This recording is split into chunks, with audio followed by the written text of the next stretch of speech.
أعوذ بالله من الشيطان الرجيم. بسم الله الرحمن الرحيم. الحمد لله رب العالمين، والصلاة والسلام على أشرف المرسلين سيدنا محمد وعلى آله وصحبه أجمعين. قال رب اشرح لي صدري ويسر لي أمري واحلل عقدة من لساني يفقهوا قولي. سبحانك لا علم لنا إلا ما علمتنا إنك أنت العليم الحكيم. اللهم لا سهل إلا ما جعلته سهلا وأنت جنازة شئت سهلا.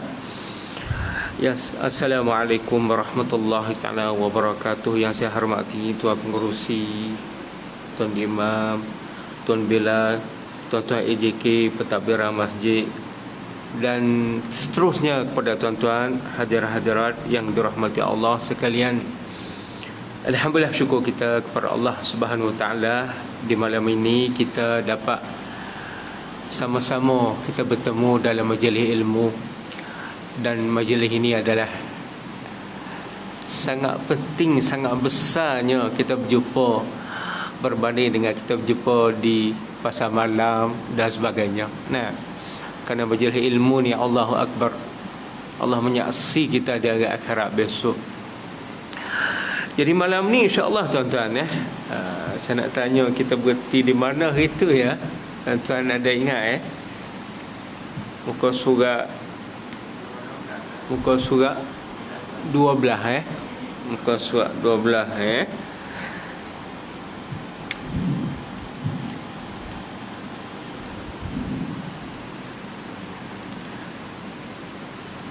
di muka surat, di paragraf, di perenggan baru sikit ya, mula sikit ya. Oh ya ke? Baik, kita masih membicara tentang jenis-jenis ilmu. Tak, Allah, bila saya Alawi bincang, baru kita sedar bahawa ilmu ni masya-Allah mempunyai jenis-jenis yang banyak. Nah, kalau kita tak dibincang, tak diambil bicara tentang jenis ilmu ni, maka kita tak terasa. Tapi bila dibincang, rupa-rupanya Allah, jenis ilmu ni banyak sekali, masya-Allah. Nah, jadi jenis ilmu kita tengok. Nah, padahal dalam buku barat banyak menulis tentang jenis-jenis ilmu ni, dalam buku barat. Tapi nak tengok dari segi perspektif Islam, ditulis oleh Syekh Alawi As-Saqaf. Kata beliau, jenis-jenis ilmu. Ilmu ini mempunyai pertama ilmu syar'iyah, yang kedua ilmu adabiyah, yang ketiga ilmu matematik, yang keempat ilmu akliyah. Jadi itulah 4 bahagian yang ditulis oleh Syekh Alawi As-Saqaf mengenai jenis-jenis ilmu. Baik, kita tengok yang pertama, ilmu syar'iyah. Ilmu syar'iyah adalah satu ilmu yang besar sekali.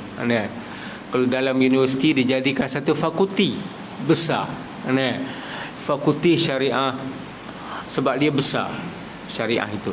Maka sebab itulah dia merupakan satu ilmu, dikatakan ilmu syariah, di mana terkandung dalamnya pertama al-fiqh, fiqh.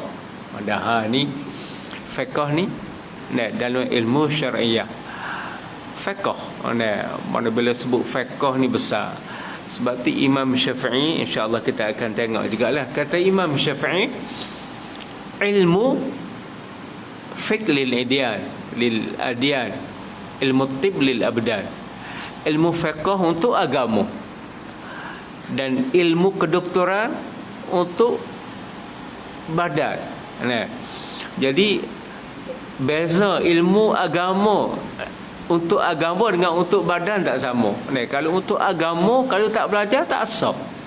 Kita belajar fiqh,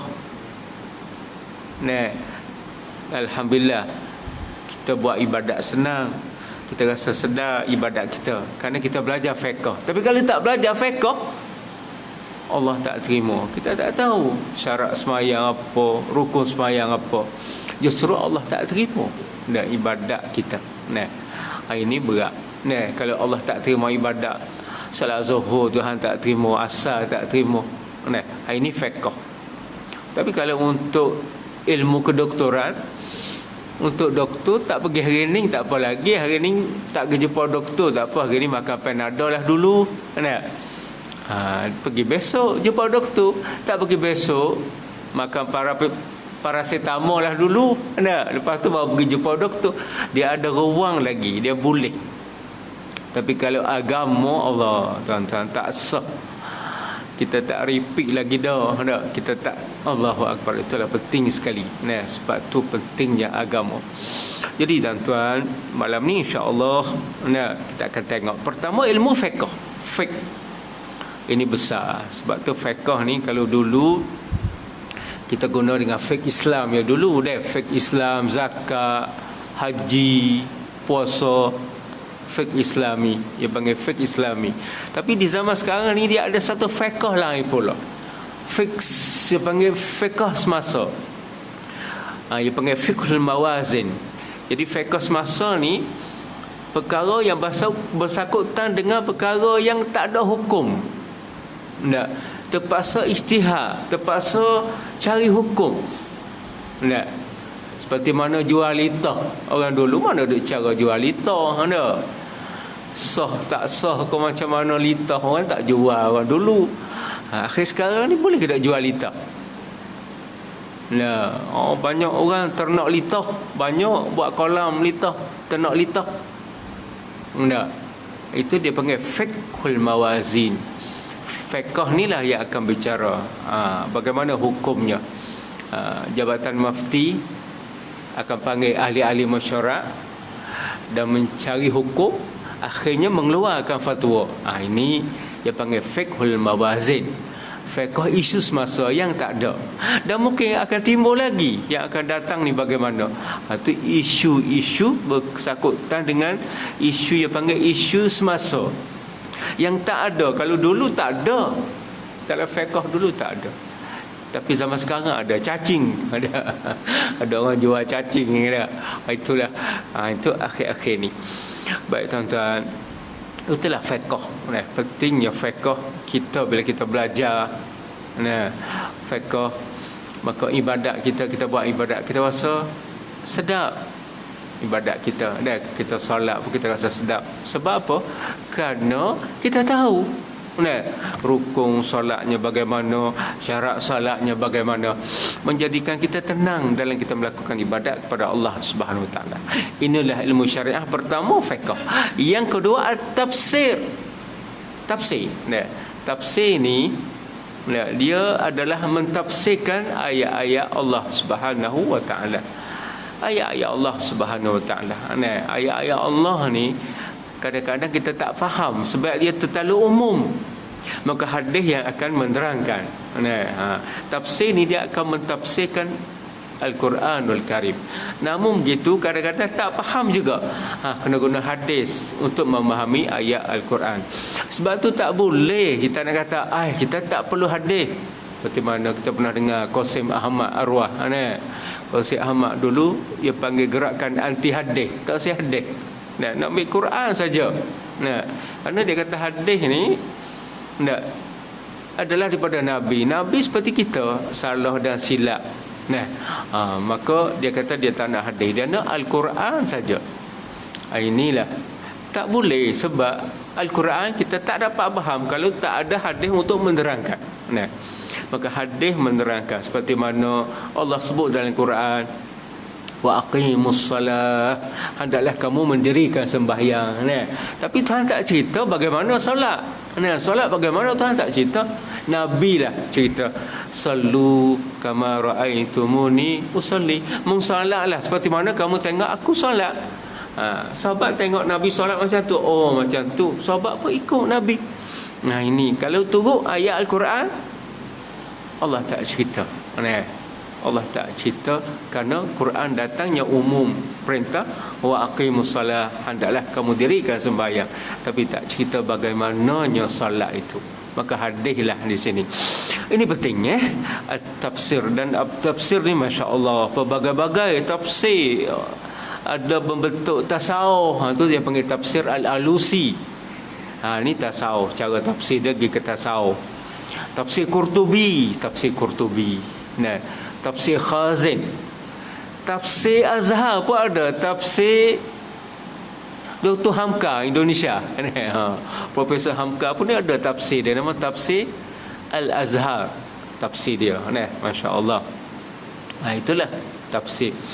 Jadi itulah dikatakan ilmu syariah ni ada al-fiqh, ada tafsir dan ada al-hadis. Ini asas nak dikatakan ilmu syariah besar. Sebab tu di universiti dia ada satu fakulti, fakulti syariah. Dia akan belajar fiqh, berbagai-bagai fiqh, fiqh fara'i, fiqh tijarah, dan berbagai-bagai lagi. Ada pula madkhali syariah, tarikh tasyri' dan sebagainya. Itu pertama dia panggil ilmu syariah. Yang kedua ilmu adabiyah. Yang kedua ni ilmu adab. Adabiyah. Adabiyah. Masya-Allah.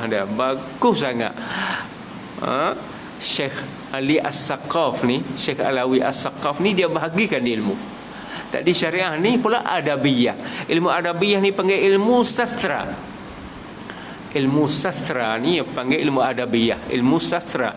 Kalau di Maghribi dia ada panggil Kuliatul Adab wal Ulumil Islamiyah. Fakulti sastra dan ilmu-ilmu kemanusiaan. Fakulti sastra dan ilmu-ilmu kemanusiaan. Dia ada bangunan dia 5 tingkat. Ada semua. Nak belajar apa? Ada dengar bahasa Israel boleh belajar juga. Bahasa Israel, bahasa Jerman, bahasa Portugis, bahasa Sepanyol, bahasa Inggeris, bahasa Perancis. Boleh nak belajar. Nak belajar apa? Ada setengah tu belajar Sepanyol. Dia cakap Sepanyol sama dia. Tapi bahasa Jepun tak ada, bahasa Cina tak ada. Sebab dia sebelah sana, sebelah barat.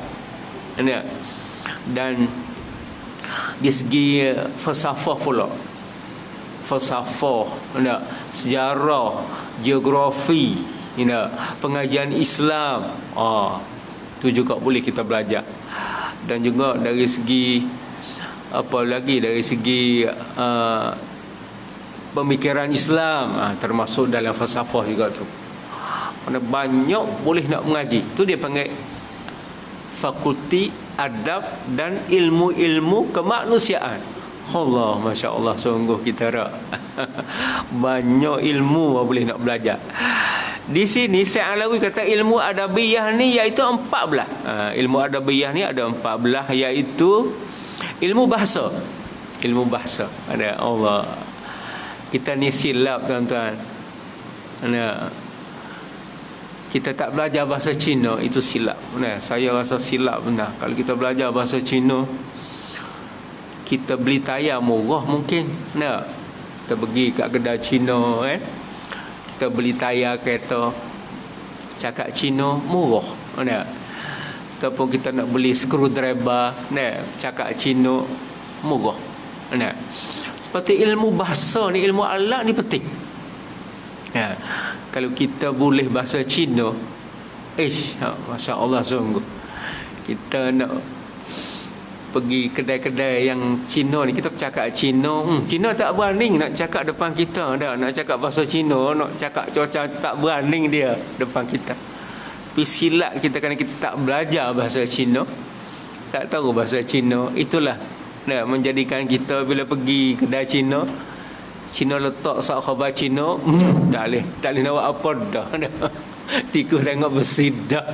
Dah cakap depan kita tu, Allah, cuaca. Dah. Itulah ilmu bahasa tu dia panggil ilmu bahasa. Dia panggil ilmu adabiyah, ilmu bahasa.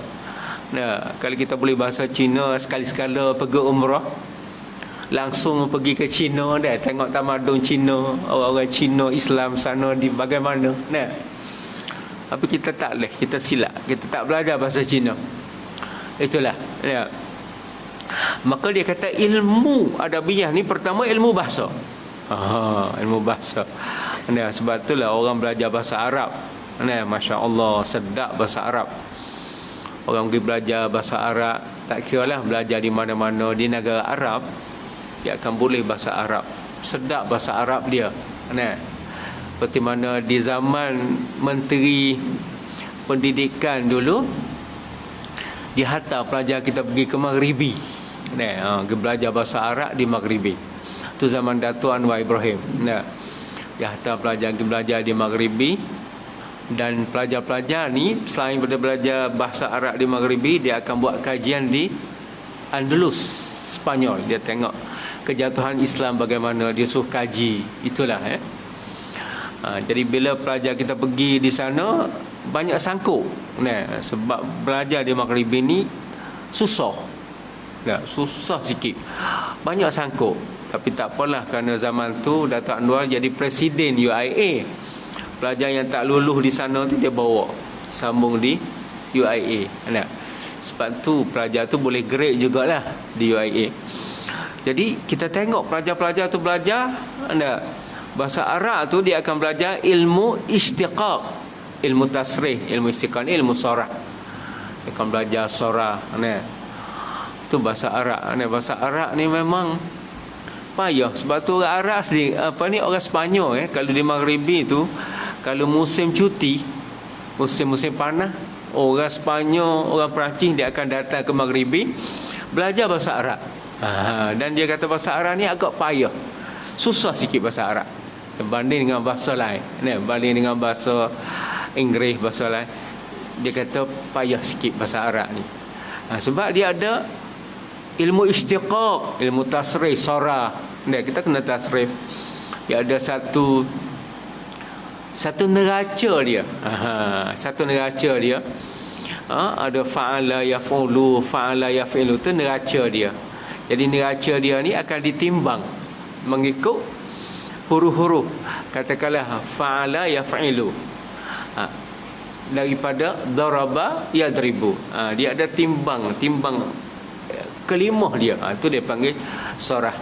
Sebab tu orang belajar bahasa Arab ni, dia baca buku Arab tak baris boleh. Dia tahu kaedah, dia tahu sorah, dan dia tahu nahu. Tu dia panggil ilmu tasrih. Dan ilmu sorah sama juga, sorah pun sama. Dan ilmu nahu, ilmu nahu sama juga. Ilmu nahu ni dia panggil kaedah penting dalam bahasa Arab.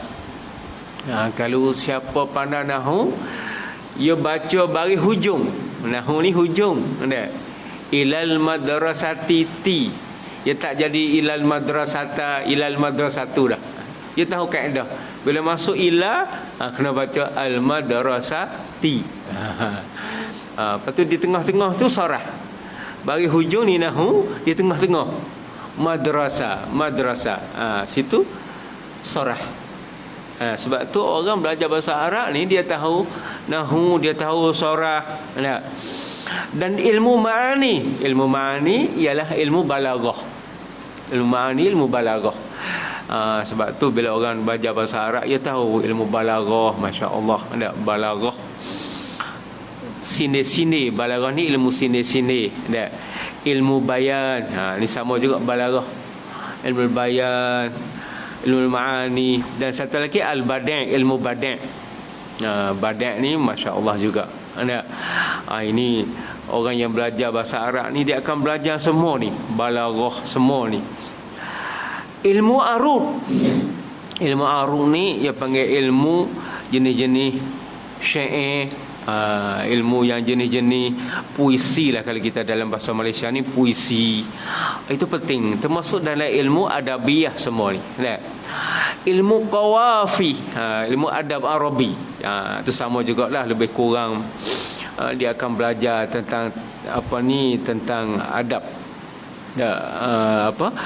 tentang keseseraan Arab, bagaimana.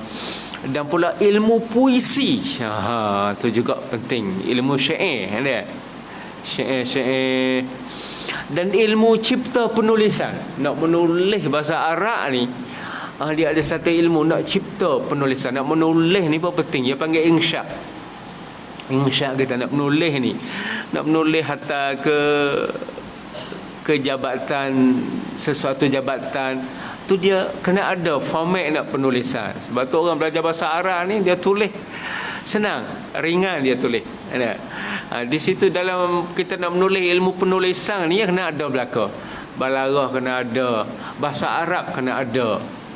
Dia panggil ilmu lurah ada.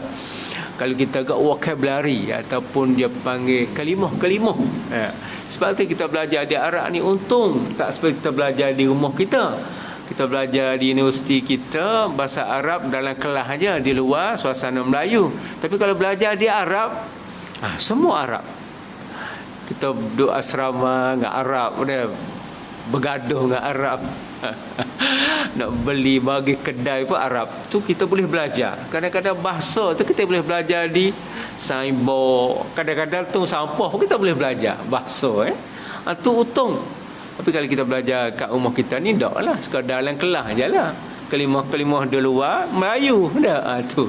Jadi sebab itulah dalam kita nak menulis ilmu insya ni, kita kena tahu semua. Ilmu nahwu, ilmu balaghah, dan kita ada mufradat, vocab. Kalau tak ada vocab nak menulis kan, nak pandai grammar pun tak boleh nak menulis.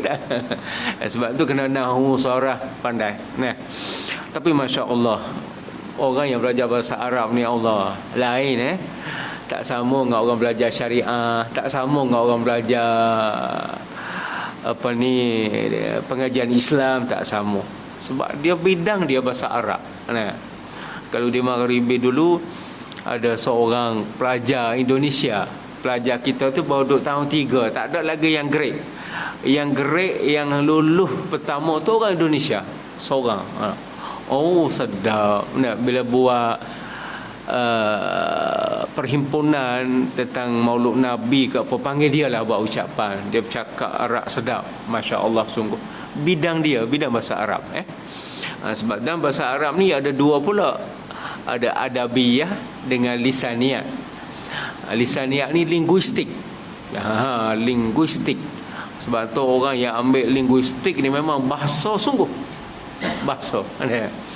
Yang adab ni tentang adab, keseseraan Arab ni, dia belajar tentang kajian kemajuan tamadun Arab dan sebagainya.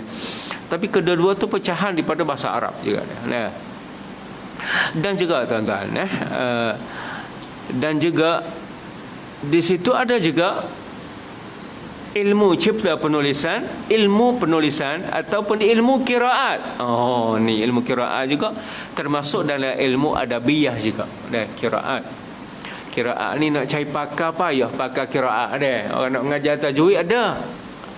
Orang nak mengajar tafsir ada. Tapi qiraat, yang pandai qiraat dia, Masya Allah sungguh. Boleh qiraat 7. Boleh warash, boleh ni Allah, kalau boleh yang ni Masya Allah. Tapi jangan dengar orang kita, orang Melayu ni menguasai qiraat. Tapi kalau di Sudan, di Sudan ada. Di Sudan dia satu dia panggil ma'had. Ma'had Al-Quran. Apa nama ma'had dia tu sekarang dia dah naik taraf jadi universiti. Di Jamiah Al-Quranul Karim, jadi Universiti Al-Quranul Karim wal Ulum Islamiyah. Universiti Quranul Karim dan ilmu Islam. Dulu ma'had lil qiraat kita ma'had untuk orang nak belajar qiraat. Makna orang nak belajar qiraat, Masya Allah, pakar sungguh. Qiraat, Masya Allah sungguh, boleh qiraat. Sekarang ni pun ada lagi, tapi dia jadikan tubuh jadi universiti. Di dalam tu ada qiraat dan ilmu-ilmu yang lain. Bila dia buka universiti, banyak fakulti. Dia ada fakulti ekonomi, fakulti Quran. Dia mula ada berubah dah. Tapi zaman tu Masya Allah, waktu dia belum nak universiti tu, qiraat dia Masya Allah. Itu qiraat. Qiraat ni termasuk dalam ilmu adabiyah juga. Tu kalau kita ada tok-tok guru yang boleh qiraat ni, boleh kita ni belajar tak tahu di bakat ada ke tak? qiraat, tok guru qiraat ni kalau boleh, Allah cantik sangat qiraat. Nah, kita baca qiraat. Dan ilmu muhadarah, ilmu penyampaian, menyampai. Ilmu penyampaian, seperti mana kalau dalam bahasa barat dia panggil ilmu pendidik. Dia nak beri menyampai kepada orang, dia kena ada ilmu supaya orang tu tak mengantuk. Kalau dia pandai beri pencapaian dia tu, orang tak jadi mengantuk. Tapi kalau orang tak pandai, mengantuk. Sebab tu kalau kita tengok Ustaz Azhar ceramah, ramai orang datang. Kalau di hari tu Ustaz Azhar pergi di Masjid Instek KLIA masjid tu, penuh. Masjid itu besar. Masjid itu besar, 2 tingkat lagi. Penuh aura Ustaz Azhar. Tu cara penyampaian dia berbeza. Cara berbeza masing-masing. Tu dia ada ilmu juga, cara nak menyampai. Ada setengah dia menyampai dalam gelak ketawa, ketawa ya. Tapi kalau orang tasawuf dia tak minat ketawa, sebab jadi hati jadi kerah, banyak ketawa berbeza. Itu dia panggil ilmu muhadarah. Nak mengajar, nak beri kepada orang ni, dia ada satu ilmu. Ada setengah tu mula mengajar tu orang dah nak lari dah, tak boleh dengar cara penyampaian dia tak boleh. Ada setengah tu halus penyampaian dia, orang boleh terima. Halus. Begitulah, orang boleh terima dengan kasar, ada orang boleh terima dengan slow. Itu berbeza. Keadaan setiap orang tu berbeza. Dan yang terakhir ilmu tarikh.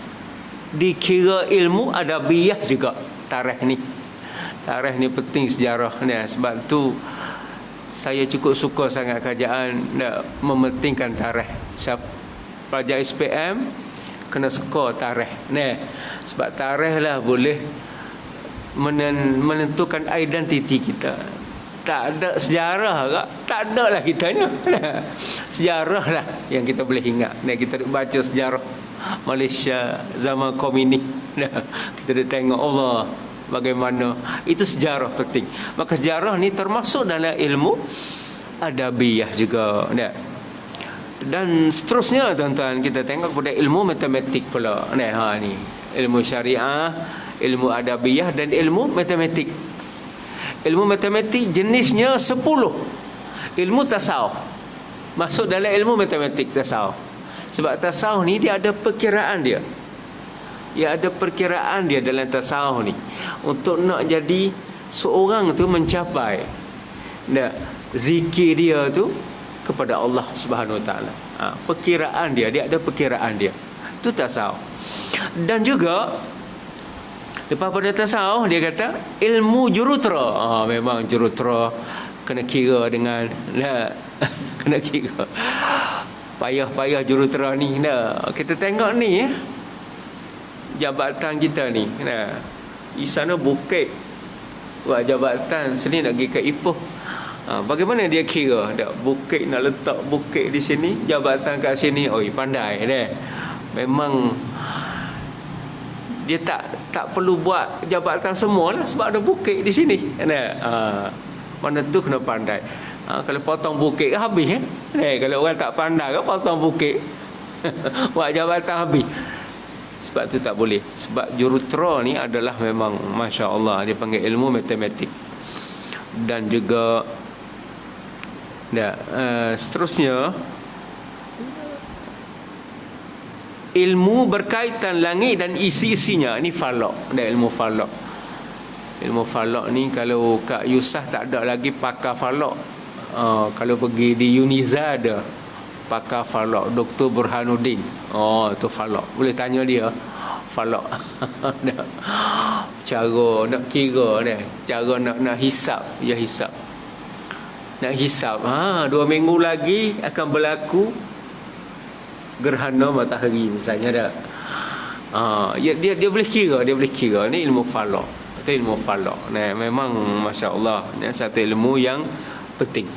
Dan juga seterusnya ilmu mengajar. Ilmu mengajar ni pun penting. Nah, itulah cara mengajar. Dia ada pula kira, dia ada perkiraan dia. Nah, cara nak mengajar ni. Nah, tu ya guna matematik juga. Nah. Dan ilmu matematik sendiri, ilmu kira-kira, dan ilmu muzik pun matematik juga dah. Ilmu muzik ni, mana orang nak buat komposer lagu, dia kira dengan matematik juga. Dia nak buat komposer dia lagu ni, nak buat jadi laku maju, orang banyak dengar, perkiraan dengan matematik juga. Masya Allah. Dan ilmu politik, politik, ini kuat matematik ni dah. Dia baca tahun ni nak menang ke tak ni, di talang ni dia boleh baca. Kalau dia rasa nampak tak boleh menang ni kat talang ni, dia buat dah. Dia boleh dah perancangan awal, dia buat awal dah apa dia nak buat. Ini matematik, dia perlu perkiraan dia. Nah. Dan juga seterusnya, nah, ilmu akhlak. Nah, akhlak pun juga. Nah, ilmu akhlak ni cukup penting juga. Dia perkiraan juga dalam matematik. Dan ilmu pentadbiran rumah tangga. Masya Allah, sungguh ilmu pentadbiran rumah tangga ni. Nah, ni jadi hidup, jadi syurga di dunia. Nah, walaupun belum dapat syurga lagi di akhirat, rasa seronok hidup dengan isteri. Nah, sebab kita tadbir rumah tangga tu betul. Nah, ini kadang-kadang bila anak tanya mak, bapak kau tu, nah, pasal bapak kau tu lah.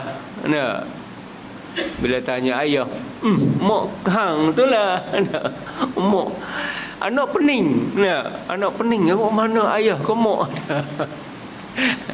Tapi kalau sejuk, sebab isteri ni dia adalah setiausaha daripada keluarga. Dia setiausaha. Dan isteri ni dia setiausaha daripada keluarga kita. Kita jadi ketua, dan kita wajib beri nafkah ke isteri ni. Nafkah dia tak boleh kita miss. Nafkah isteri ni tak boleh diganti. Maksudnya, kalau nafkah ayah, nafkah mak kita, bila kita tak bayar, tak bagi misalnya, dia tak diganti. Tapi hak isteri kena ganti nafkah.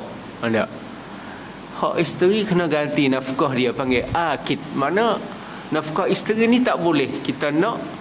Mana kalau kita tak boleh bayar, kita kena bayar juga. Tu nafkah isteri. Sebab apa dia kata? Sebab dia kata isteri ni, dia kata dia banyak dia ambil alih tugas suami. Isteri ni dia ambil tugas suami. Kadang-kadang suami kerja ipoh, di ipoh, isteri bangun pagi buat nasi lemak dah. Lepas tu pula hantar anak sekolah, isteri pula. Kita daripada pagi tu bawa diri dah pergi ke ipoh dah. Start kereta pergi dah. Isteri ya. Bangun pagi tu masak nasi lemak dah. Lepas tu pula hantar anak sekolah pula. Ada. Tu pergi beli sayur-sayur pula. Balik mari masak pula. Kesian orang perempuan yang banyak kerja dah sebenarnya. Sebab tu Islam tetap nafkah isteri ni pasti diganti. Dia tak boleh miss, makna kena ganti nafkah dia. Tak boleh bayar. Mungkin bulan ni kita tak ada duit, misalnya kita cerita, kita ganti bulan depan, kita ganti. Sebab isteri banyak menunaikan, dia jalankan tugas ganti daripada suami. Allahu Akbar, Masya Allah, sungguh isteri. Kadang-kadang kita tengok isteri ni mengandung lagi, melahir lagi, menyusu lagi, didik lagi. Berat. Isteri memang berat. Sebab isteri ni Masya Allah, sebab banyak ganjaran daripada Allah SWT. Sebab tu nafkah dia tak boleh kita nak nak main-main nafkah dia. Nah, Masya Allah, itulah isteri sebenarnya. Nah, sebab tu kalau kita boleh hidup dalam rumah tangga, kita jadi ketua, tapi isteri jadi setiausaha, memang licin dalam keluarga kita. Orang panggil tak bergaduh. Tak ada bergaduh. Tak seronok tengok. Kadang-kadang suami dengan isteri keluar masjid, isteri pakai telekong lagi, sama-sama makan roti canai. Allah, sedap tengok, sejuk tengok ni. Sama-sama makan tosai dia duk. Seronok Sebab tu kena bawa atik tuan-tuan isteri dia. Bawa isteri datang belajar atik. Jangan duk biar di rumah. Kesian kita biar kat rumah 24 jam duduk dalam rumah tak jadi. Nah, kita bawa. Seronok tengok deh. Saya seronok tengok isteri dengan suami sama-sama deh. Sebab masa ni cucu dah besar. Cucu-cucu pun anak perak sendiri dah, takkan nak bagi beban mak lagi dah. Perak anak dah besar, cucu pula jaga. Teruk lagi. Tak ada buat ibadat lah, tak kena bersejik lah. Hak tu kita tanya makcik belajar masjid. Belajar masjid. Belajar apa makcik? Belajar cara haid. Makcik putus haid lama dah. Putus haid dah, baru nak belajar, baru mari masjid. Dulu tak boleh nak datang. Mari nak belajar di masjid. Haid tak ada dah, nak belajar haid. Itulah lewat datang masjid. Lepas tu awal-awal datang. Datang awal-awal, jangan awak liang ke masjid. Kita jadi suami pun tolong. Isteri sebenarnya dia tak tahu tu. Dia tak tahu. Dia malah duduk dalam rumah, duduk selesa dia. Tengok TV 9, tengok TV 3 dia. Dia tengok tu hari-hari. Lepas tu kok kalau suami ajak pergi keluar makan nasi lemak sekejap, ada pergi makan lemak tu balik duduk dalam rumah. Allah, rugilah tuan-tuan, saya rasa rugi sangat. Bawalah isteri ke masjid. Kita duduk main kursi kereta kosong sebelah, muaklah dak bawa mari. Mutu pun kosong dak bawa mari. Kita lepas dah tanggungjawab kita dengan Allah. Kesian isteri duduk dalam rumah, duduk masak. Lepas masak tu kau duduk kerja dalam rumah. Maklumlah banyak kerja dalam rumah. Hari-hari hal tu nak jadi kanser. Dia tak ada keluar langsung. Nak jadi kanser lah, nak jadi stres. Tu nak mula jadi tu. Lepas tu bawa tuan-tuan. Bila kita bawa, masjid ni tak ada dah tempat yang aman di dunia. Tak ada dah nak cari tempat masjid. Apa lagi tak ada yang aman di dunia, tak ada. Saya rasa kalau kita pergi di pasar pun tak sama masjid. Masjid ni tempat. Lepas tu baitilah. Kalau kita ada duit, sama-sama pergi ke umrah. Allah, tu lagi bagusnya. Jadi tuan-tuan, saya terpaksa berhenti setakat dulu. InsyaAllah tuan-tuan tolong ingatkan kita duk bicara tentang ilmu pentadbiran rumah tangga panjang dah. Kita berhenti di sini, dan lepas tu tuan-tuan tolong ingatkan di ilmu akliyah tuan-tuan tolong ingatkan saya banyak tempat sangat tak ada ilmu akliyah tuan-tuan ilmu akliyah. Jadi malam ni setakat ni dulu, kita sama-sama membaca doa. Auzubillahi minasyaitanirrajim. Bismillahirrahmanirrahim. Allahumma zidna ilman wa fahma wa warzuqna al-uluman nafi'ah. Allahumma rzuqna lisanan zakiran wa qalban khashi'an. Allahumma inna nas'al husnal khatimah. Allahumma rzuqna taubatan nasuha qabla al-maut. Allahumma ya muqallibal qulub tsabbit qulubana 'ala. Wa sallallahu alhamdulillahi rabbil alamin. Taqabbalallahu minna.